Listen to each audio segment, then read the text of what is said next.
Ô, Gustavo, muito obrigado pela sua participação, ter você aqui de novo.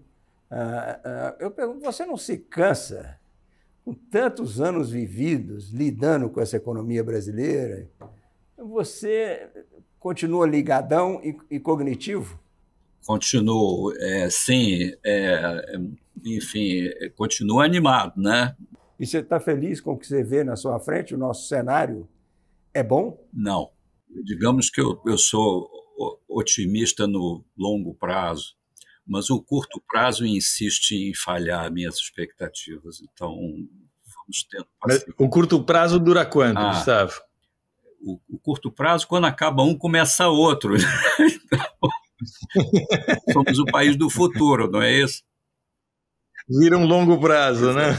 Uma sucessão de curtos prazos. Mas quando você compara o Brasil com os países do G7, os países que vão bem, mais estáveis, você vê esse buracão aí na nossa frente? Não, pera, a comparação que é dolorida é Brasil versus emergentes asiáticos, que eram do mesmo tamanho que nós 30 anos atrás, e que hoje são países ricos, fizeram a transição, e durante esse período nós não fizemos a transição, nós continuamos mais ou menos aonde a gente está.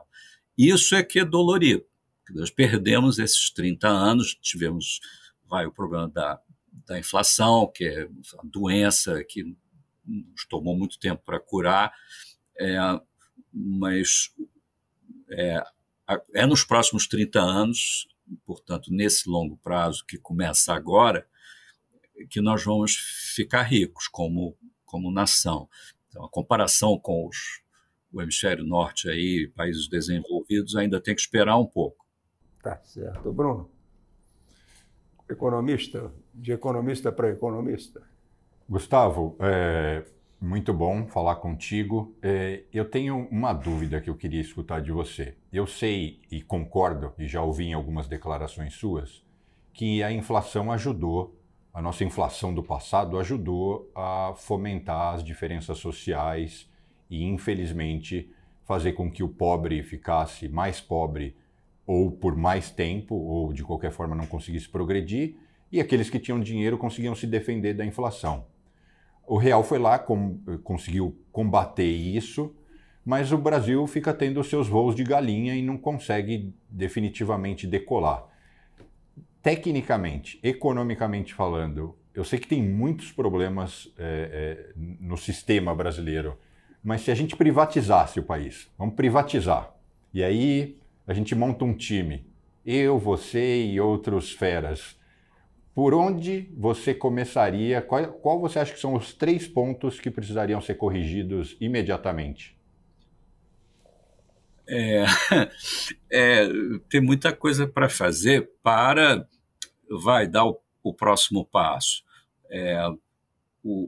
Mas a gente, agora, 30 anos depois, só agora parece estar caindo a ficha da revolução cultural que foi o real em tirar a inflação da conversa sobre desenvolvimento econômico. Antes do real, a inflação ajudava o desenvolvimento econômico. Isso era o jusselinismo de Brasília, era a ideia que fazer obra, esse é o Brasil dos empreiteiros, né? Fazer obra cria emprego e cria desenvolvimento econômico. Bom, cria também inflação e desigualdade, muita, e 30 anos depois, muitos anos depois de Brasília, a gente vive uma hiperinflação pior que a da Alemanha, o modelo esgotou e a gente não sabe bem para onde ir. A gente vai numa espécie de cracolândia, a gente abusou da droga, da inflação, como algo que cria um transe, um torpor, uma ilusão de progresso, zeros e zeros, mas eram todos falsos, tá certo? E aí, uma vez terminado esse episódio e a gente já fora das drogas, aí fica todo mundo perguntando, agora quando é que você vai se tornar um atleta e virar um país de alto crescimento e ficar rico? Cara, não é assim. Primeiro você sai da Cracolândia, recupera sua saúde, aí começa a treinar.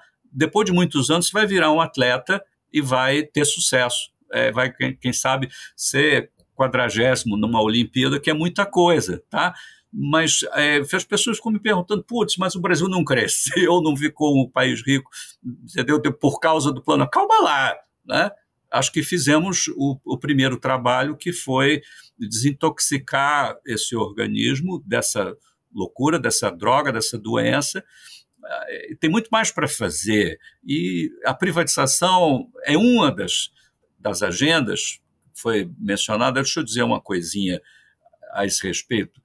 Só uma coisinha. A coisinha é muito simples, que é assim: a gente fez a telefonia lá nos anos 90, graças ao que todo brasileiro tem um celular, tá? Mas a gente não fez a do saneamento básico. Então o brasileiro hoje tem um celular, mas tem esgoto a céu aberto dentro de casa, não é isso? E fica doente.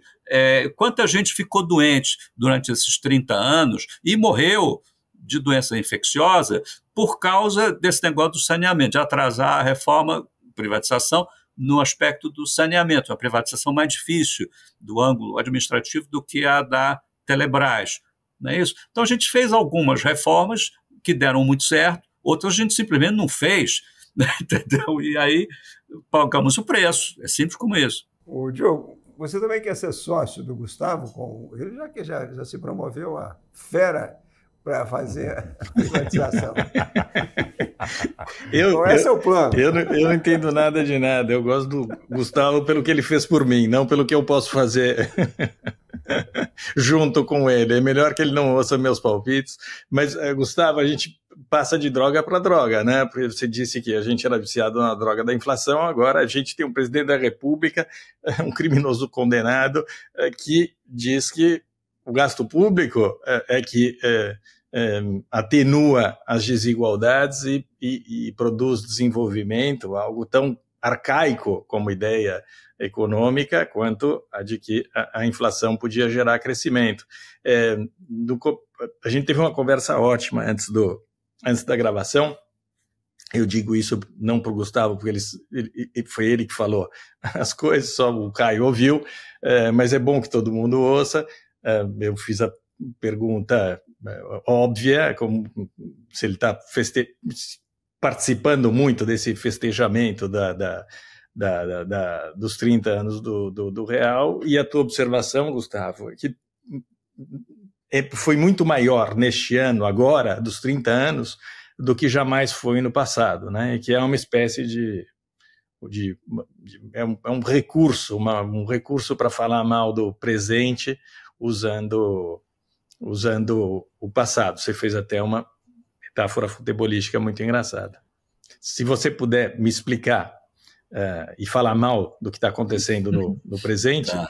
Um déficit nominal de quase 10%, por exemplo, então, é um problema para o presente e para o futuro, né? Curto prazo e longo prazo. Então, a nostalgia pode ser subversiva, né? O exemplo futebolístico é o seguinte: se você não está satisfeito com a seleção brasileira que empatou com a Costa Rica na Copa América, então uma maneira de protestar é lembrar dos craques do passado, da seleção de 70 ou de 74, não precisa nem ser a melhor de todos os tempos, porque aí é uma maneira sutil de você dizer que você não está satisfeito com os resultados de agora. Qualquer que seja a razão, não precisa entrar no mérito.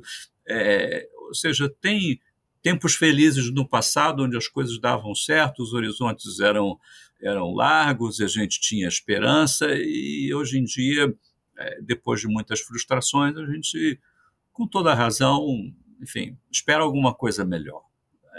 Continuo esperando, tenho paciência.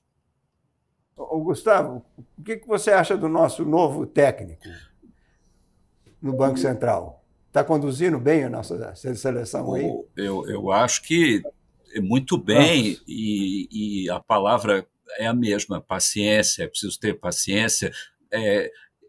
Lembro, tem um precedente interessante: quando o Brasil, Fernando Henrique II, passou a lei das agências reguladoras, começou esse negócio de os dirigentes de agências reguladoras, a Anatel, a ANEEL, CVM, todas elas, têm mandatos que não coincidem necessariamente com o presidente da República. Demorou muitos anos para o Banco Central entrar nessa disciplina, a despeito de ser também uma agência reguladora, a da moeda, muito importante. Deveria ter sido uma das primeiras, mas não, demorou esse tempo todo. E Roberto Campos Neto foi o primeiro presidente do Banco Central que teve que conviver com o presidente que não o nomeou.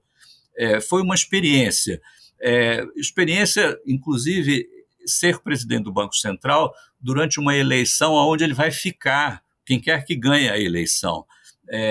Ele subiu os juros quando o presidente era o Bolsonaro, deve ter ouvido um monte por causa disso, e depois, com o presidente Lula eleito, ele ouve um monte do Lula todos os dias. E tudo bem, tem que ouvir mesmo, e o outro pode falar à vontade.